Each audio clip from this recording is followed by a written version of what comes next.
Hi students, my name is Faiz Sakir. Welcome to first lesson of your history, The Rise of Nationalism in Europe. Europe में राष्ट्रवाद का उदय। बच्चों, आज के इस वीडियो में हम लोग सेक्शन 3.3 को डिस्कस करेंगे। 1848 the revolution of the liberals कहता है, parallel to the revolts of the poor, unemployed and starving peasants and workers in many European countries in the year 1848, a revolution led by the educated middle classes was underway.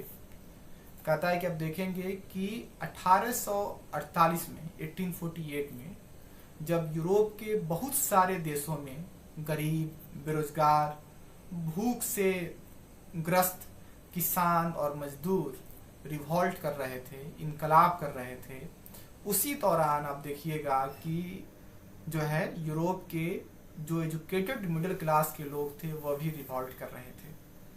Events of the February 1848 in France had brought about the abdication of the monarch.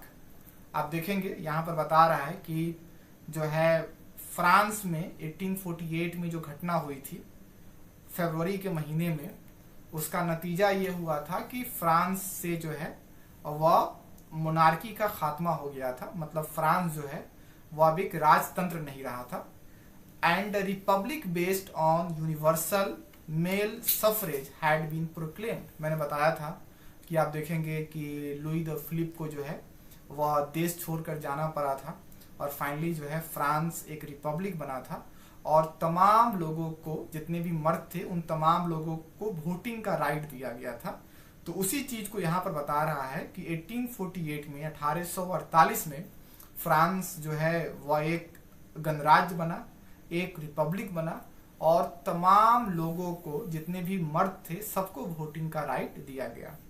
In other parts of Europe where independent nation states didn't yet exist such as Germany, Italy, Poland and Austro-Hungarian Empire, men and women of the liberal middle classes combined their demands for constitutionalism with national unification।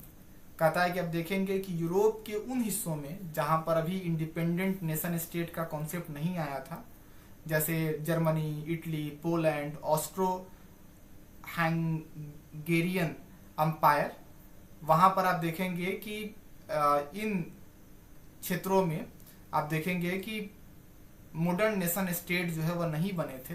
वहां के जो मर्द और औरत जो थे, जो है लिबरल मिडिल क्लास के जो मर्द और औरत जो थे वह डिमांड कर रहे थे कि वहां पर भी नेशन स्टेट का कॉन्सेप्ट हो, वहां पर भी एक संविधान हो जिसके जरिए से देश को चलाया जाए और उनका देश जो अलग अलग हिस्सों में, जो छोटे छोटे पार्ट्स में बटा हुआ है, उसको एक किया जाए, मतलब नेशनल यूनिफिकेशन हो। They took advantage of the growing popular unrest to push their demands for the creation of a nation state on parliamentary principles और constitution, freedom of the press and freedom of association.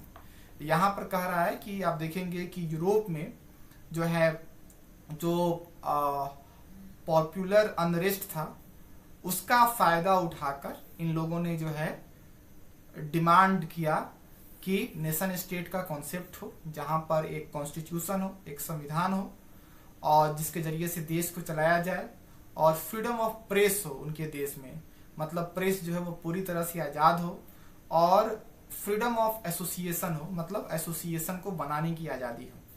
तो जो first paragraph जो है उसमें बता रहा है कि 1848 में जिस वक्त में गरीब, बेरोजगार, भूख से ग्रस्त किसान और मजदूर रिवॉल्ट कर रहे थे, आप देखेंगे कि उसी दौरान जो है वह एजुकेटेड मिडिल क्लास के लोग भी रिवॉल्ट कर रहे थे।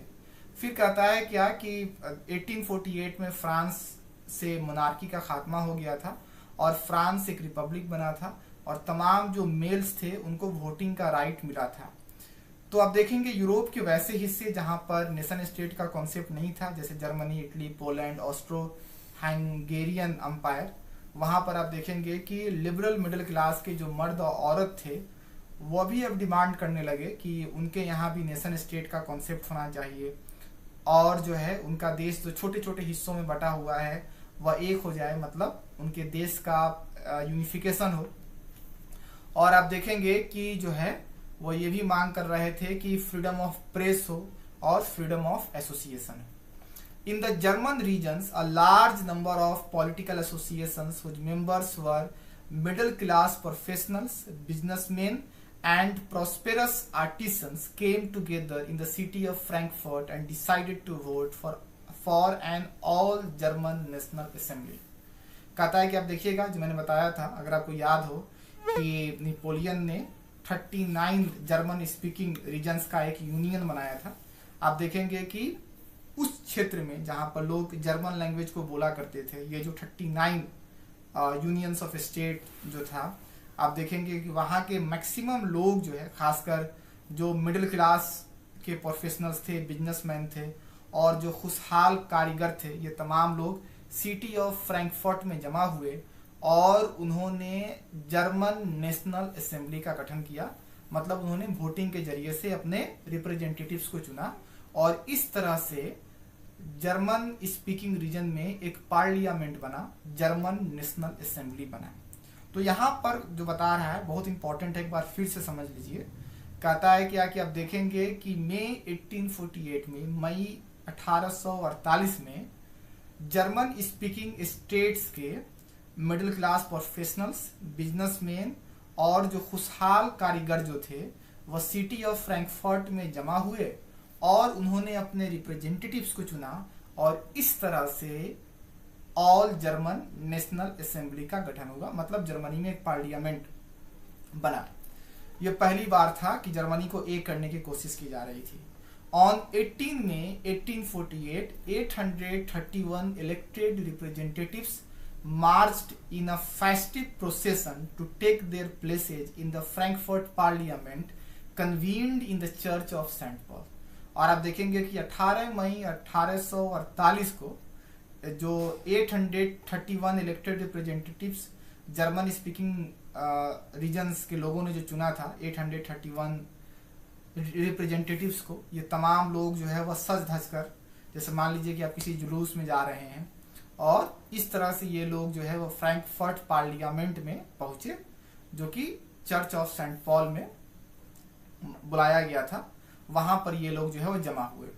दे drafted a constitution for a German nation to be headed by a monarchy subjected to a parliament.